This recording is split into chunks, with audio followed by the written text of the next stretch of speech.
Assalamualaikum warahmatullahi wabarakatuh.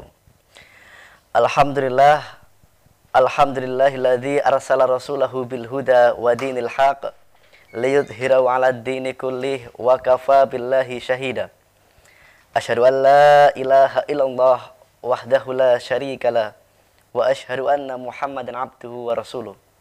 Allahumma shalli ala Muhammad wa ala ali Muhammad kama shallaita ala Ibrahim wa ala ali Ibrahim wa barik ala Muhammad wa ala ali Muhammad kama barakta ala Ibrahim wa ala ali Ibrahim innaka Hamidum Majid.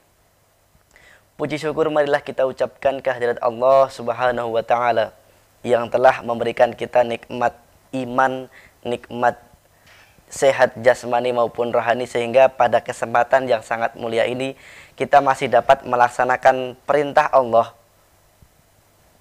yang terdapat dalam surat Al-Baqarah ayat 183 bagi orang-orang beriman untuk melaksanakan ibadah puasa.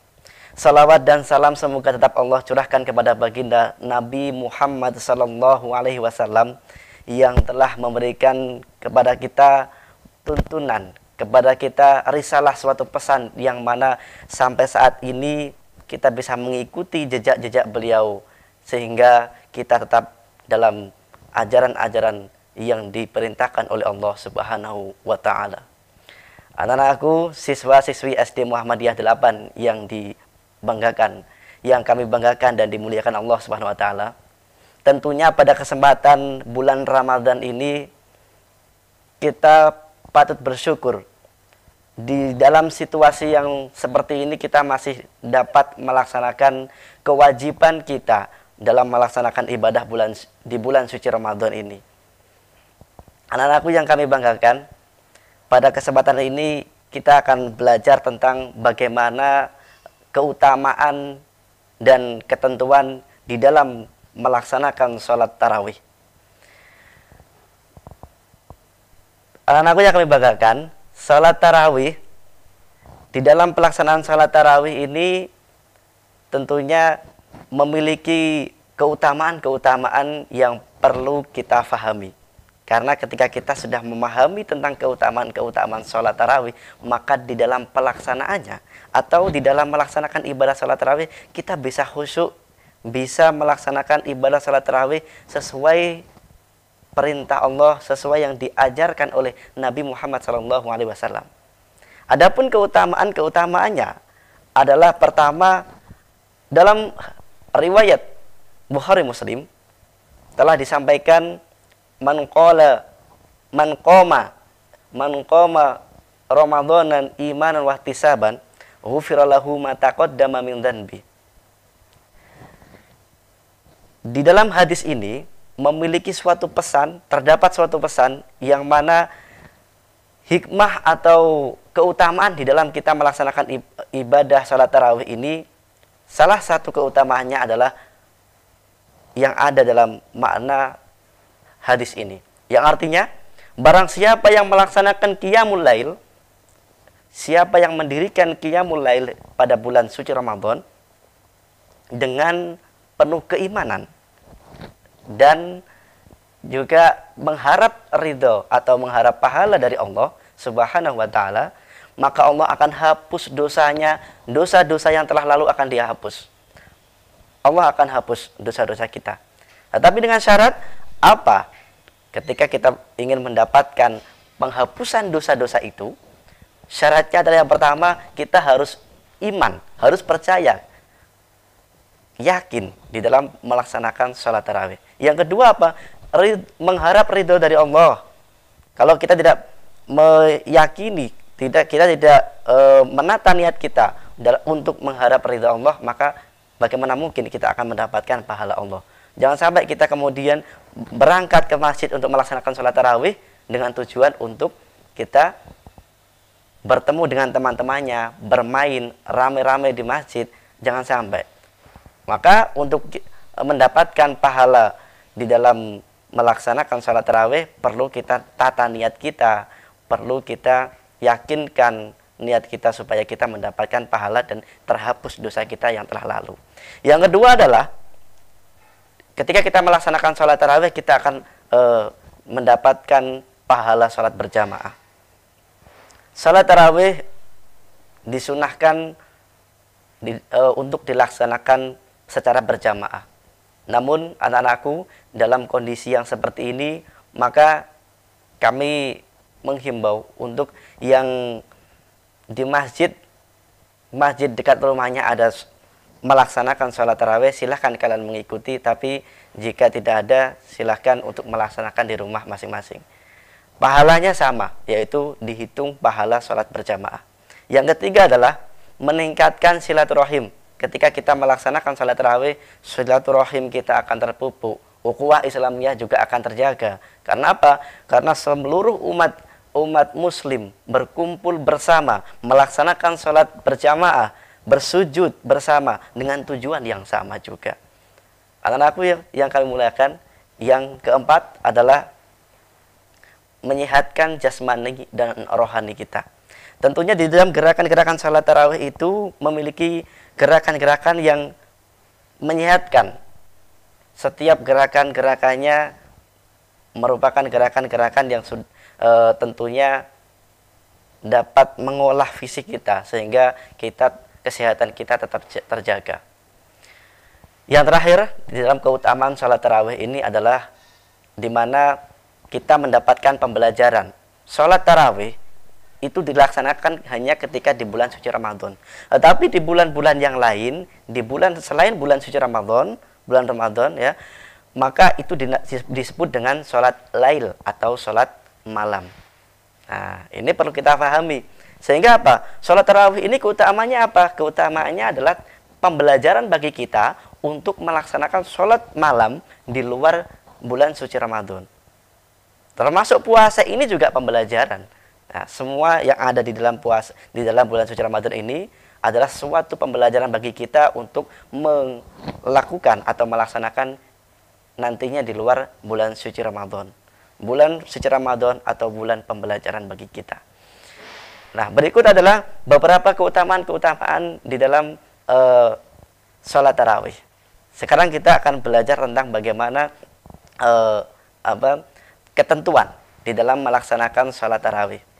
Anak-anak yang kami cintai, pelaksanaan sholat tarawih, kita sudah saya sampaikan tadi di awal, sholat tarawih dilaksanakan di bulan suci Ramadan.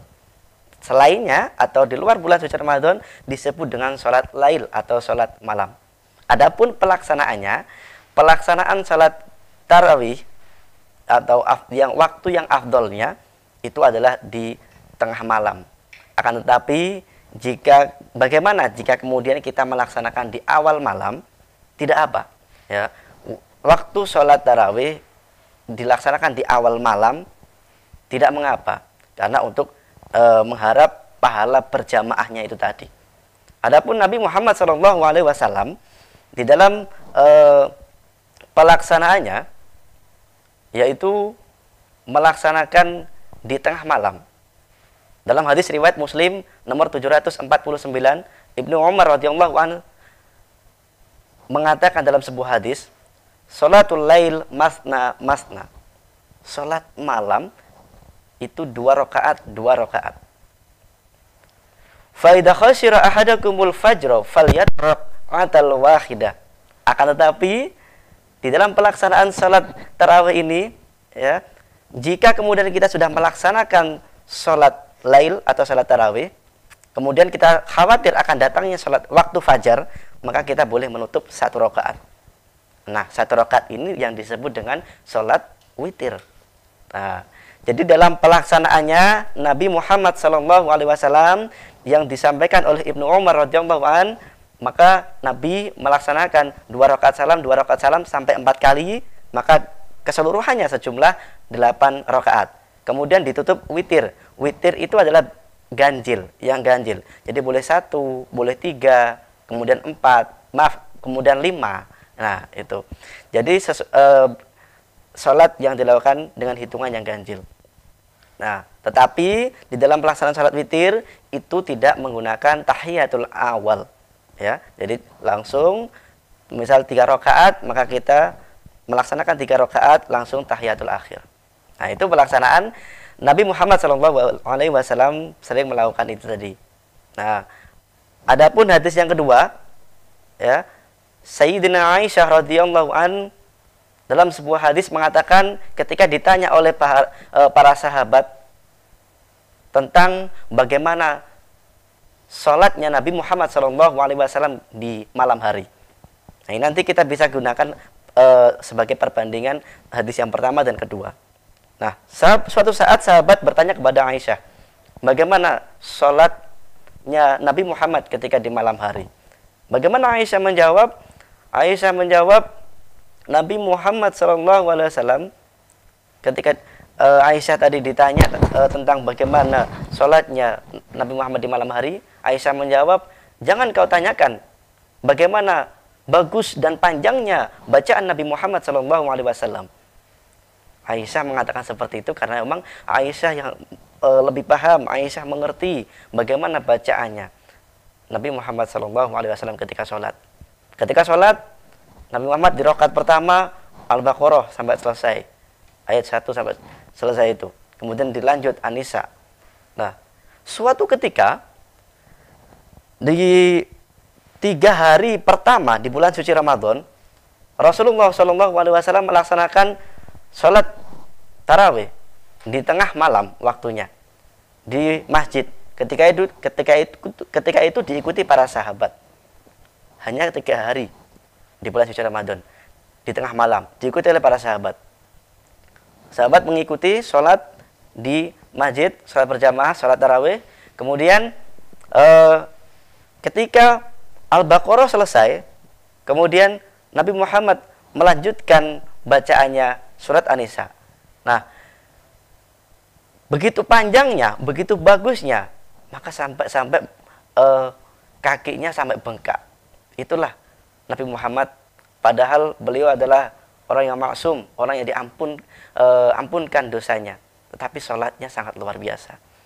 Anak-anakku yang kami banggakan, Nabi Muhammad SAW ketika setelah 3 hari itu tadi, kemudian hari berikutnya atau Ramadan yang keempat, Nabi Muhammad tidak melaksanakan sholat di masjid. Mengapa demikian? Bukan karena capek atau bukan karena apa. Akan tetapi Nabi Muhammad khawatir jika kemudian sholat tarawih itu dijadikan sebagai suatu hal yang wajib. Karena diikuti oleh para sahabat, Nabi Muhammad melaksanakan di masjid, maka Nabi Muhammad khawatir jika kemudian nanti sholat tarawih atau sholat malam yang tadi hukumnya sunnah itu kemudian dijadikan wajib.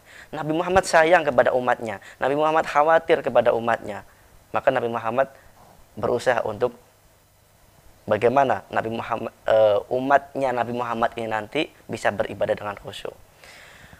Dari 2 hadis yang kami sampaikan tadi, pada intinya adalah suatu ketika Nabi Muhammad melaksanakan sholat tarawih dengan hitungan 2 rakaat salam, 2 rakaat salam sampai 4 kali dengan total 8 rakaat, kemudian ditambah 3 rakaat, maka jumlahnya 11 rakaat. Kemudian suatu ketika dalam hadis yang diriwayatkan oleh Sayyidina Aisyah radhiyallahu anha nomor 3569 ini, Nabi Muhammad melaksanakan 4 rakaat salam, maka total 8 rakaat. Kemudian ditutup 3 rakaat. Ini yang disampaikan oleh Sayyidina Aisyah radhiyallahu anha.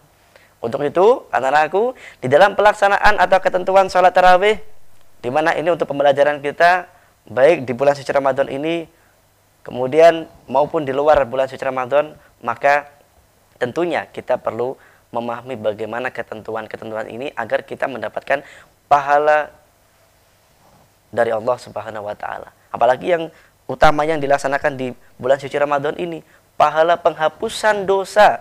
Allah Al-Ghafur, Allah itu Maha Pemaaf.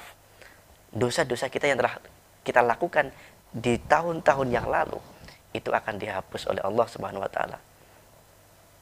Marilah anak-anakku yang kami banggakan, di dalam bulan pembelajaran, bulan suci Ramadan yang kita jadikan sebagai pembelajaran ini, kita terus kita tingkatkan. Jangan sampai kemudian semakin lama, semakin menuju ke akhir Ramadan, semakin lemah iman kita, semakin turun semangat kita untuk beribadah kepada Allah.